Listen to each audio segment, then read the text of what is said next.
One couple gets a break. Islanders, the Hideaway is now open. And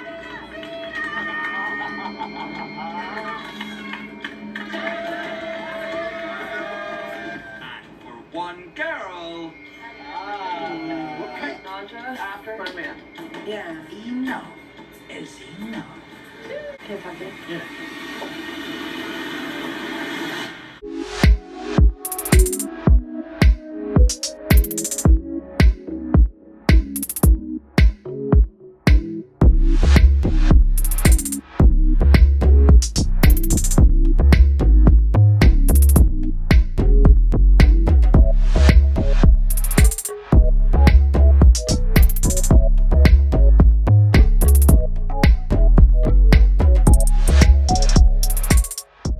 Guys, welcome back to Romance Review TV with Lady T, and I got another recap video for you guys. Love Island USA Season 4 Episode 16, and Serenity has left the villa.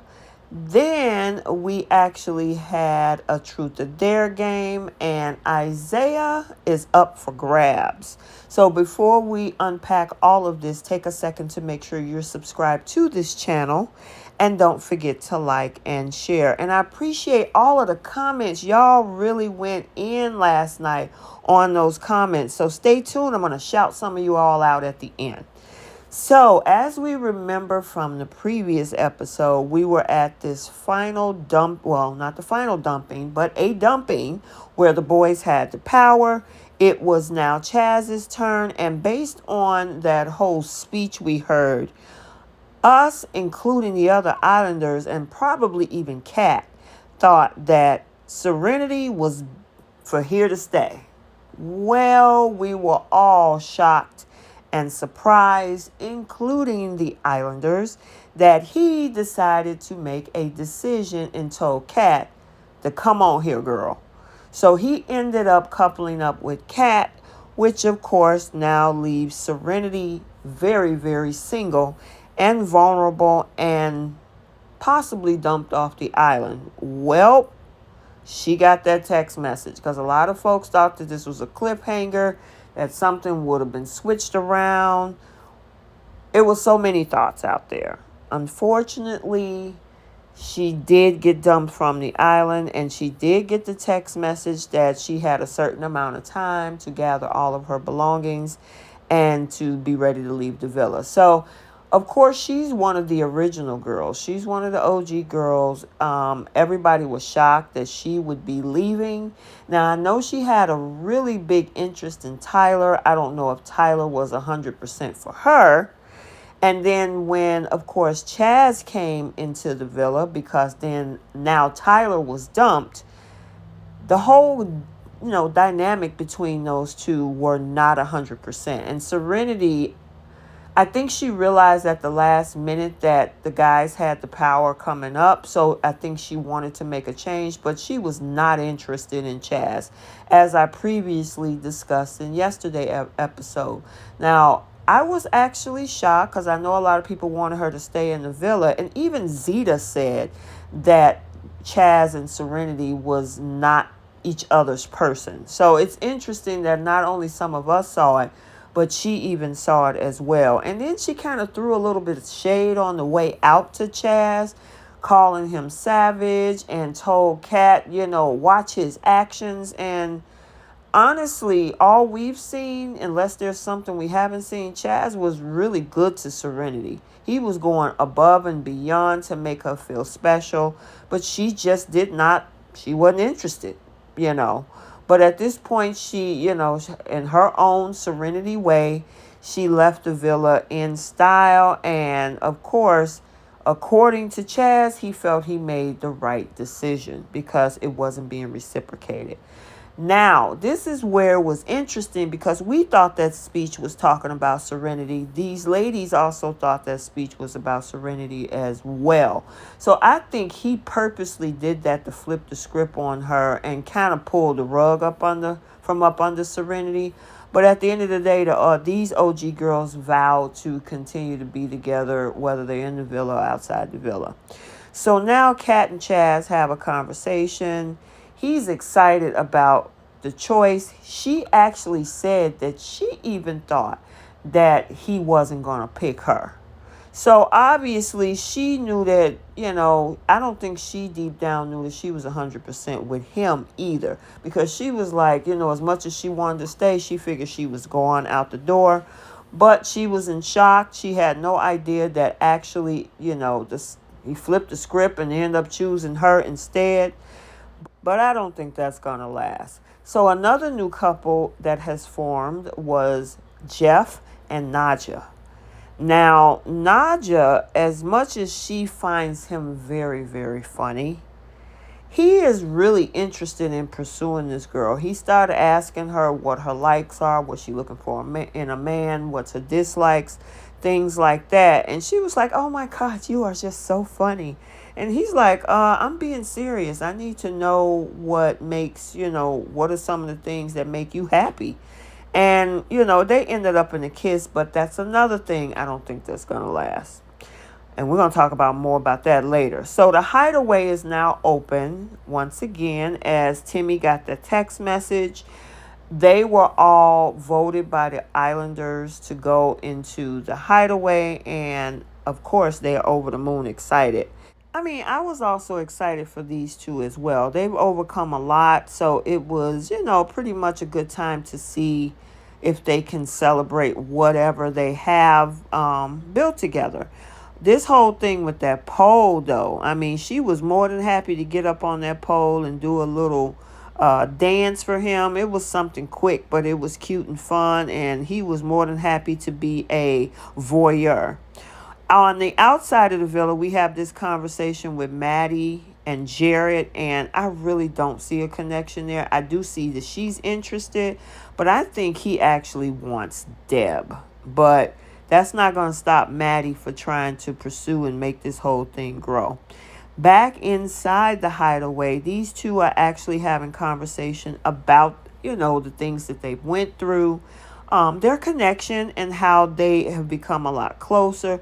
They got a lot of sexual tension between them two. And I think they're hot together, me personally. I'm glad that they were able to try to make this work. But, I was wondering whether or not they were going to get hot and busy in the Hideaway. But I don't know. It doesn't seem like it, even though a lot of other things were going on. But I don't think that happened.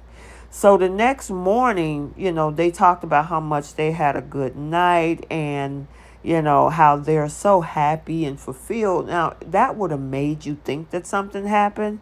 But no, they just pretty much had a smile on their face. And it was verified once they got with the guys and the girls. And, Zeta was like, no, we did, bring our relationship closer. But she said they already knew going in that they weren't going to have sex. So that was off the table, but obviously they had a lot of other intimate conversations and stuff to bring them closer. So after watching Jared pretty much empty the bottle of sunscreen all over his body, he was having a conversation with Kat and Nadjha, trying to see how their experiences are going right now and with their new couplings.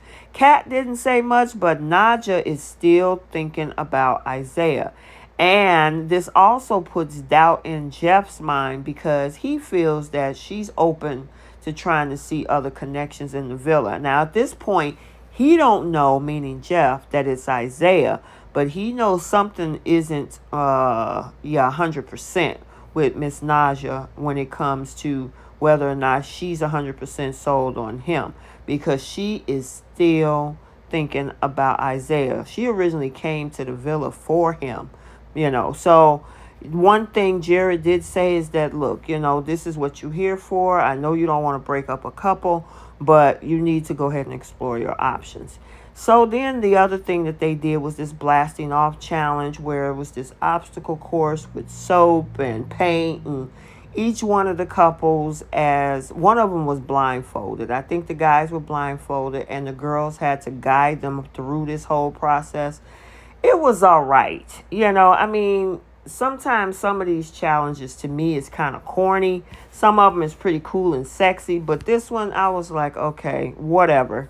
I was more interested in that whole upcoming Truth or Dare game that is going to be crazy that I saw on the first look on the app. But I mean, it is what it is. This is what they have to do to kind of build whatever connection. Basically, what this game was about is to see if their male partner can trust them to guide them through the process, and then end it off with a whole kiss or whatever. So, or anything else that they wanted to do sensual on that little pedestal that they were standing on. So honestly, at the end, it was Chaz and Kat who won it. Okay, fine. I guess they were supposed to be the sexiest and the fastest. So speaking of Kat and Chaz, this conversation ended up throwing Chaz for a loop because he wanted to know some things that was kind of like a deal breaker for Kat. And one of the things Kat said is that somebody that moves a little bit too fast is a turnoff for her because she wants her independence. She values it. And he was like, oh, yeah, you know what? I understand that. I totally get that. And I'm like, yeah, okay. He is a guy that likes to spoil his girl. And if Kat sees that, she's going to run for the hills. So Jeff now has a conversation with the two of them about the fact that he feels that he can't trust Nadjha. And he's asking them. And they was like, well, no, I don't. I think everything is going to be all good, you know. And Kat knows. Kat knows that Nadjha is not 100% with Jeff. She's just don't want to put that out there because she know that's probably going to not make him happy. You know, who wants to hear something like that? But this causes Jeff to have a conversation with Nadjha, and Nadjha tells him, you know, she wants to keep her options open. So, of course, that didn't sit well with Jeff because it seems as much as he spit game, it seems that he's actually looking to find somebody. So, you know, maybe I'm wrong here. So now it's at the end of the night, you know, they do their little round table toast and get dressed up for their little evening party. Then they have this Truth or Dare game that I've been awaiting. And so Jared had to kiss 3 girls, and that was, of course, Maddie, Nadjha, and Deb, which I told you that man wants Deb. And then there was a truth that Timmy had to do by saying that Kat and Chaz is the weakest couple. And that didn't sit right with Chaz. Chaz was like, I knew he was going to say that because he didn't win that whole challenge. Chaz, that's not it. You know what this is, so don't be oblivious. But Kat knows exactly. Kat was like, he said out loud what was actually speaking in her own head. So she knows that Timmy knows that she's not 100%. Chaz is going to have a rude awakening. Then it was Z's turn. Z ended up kissing because she had to kiss 2 people or 3 people. She kissed Isaiah, Jared, and Courtney. And I guess there's been some sexual tension between her and Courtney, according to Courtney. Then it was Isaiah's turn. And this is where everything started to shift because he ended up kissing both Nadjha and Kat at the same time. Now, it looked like Sydney was, kind of, handling this in stride, but you can tell that didn't sit right with her, but she looked at it as being a challenge. Well, Jeff didn't. Jeff didn't like it. He saw the energy that Nadjha was giving Isaiah, and it was not, broke his heart, it seemed like. Then we see Z having a conversation with Nadjha. Nadjha goes into this whole emotional state about she don't want to hurt Jeff, but she originally came in here for Isaiah, and it sucks that he's stuck in this solid couple, and I can't get to him. And Z was like, okay, so are you telling me this because you want me to talk to Sydney? Because if you do, I'll talk to her. And I'm like, really, Z? You need to stay out of that one. Let her figure out her own mess, but Z decided to do it. She got this whole waterworks going on. saying how, this shouldn't be happening. Now my heart is where it's supposed to be with Isaiah, but poor Jeff, he's left in the lurch. And both of them, Sydney and Jeff, they're trying to figure out the heck what's going on. And I'm like, man, yeah, it's about to get crazy. Z decides to let Sydney know that, yeah, Nadja's coming for your man. And so now she's pissed off because she's like, if she got something coming, if she thinks she going to steal my man. And so she go have a conversation with Isaiah about it to let him know what's going on. We didn't get any comment from Isaiah, but she did put Isaiah on notice that she knows her worth. And if that's what he wants to do, then you go ahead and have at it. So there you have it. I guess the question remains, is Isaiah going to turn his head and switch over to Nadjha? Where does that leave Sydney and Jeff at this point? So, and the other thing is, next week is Casa Amor, the biggest test of the season. So I don't know. I don't see a lot of solid couples. So I don't even know how this is really going to impact what's going on in the villa, except for Timmy and maybe, Timmy and Z, but we'll see. So before we go, like I said, you guys went bananas in my comment section. I really appreciate it. You guys dropped 125 comments yesterday.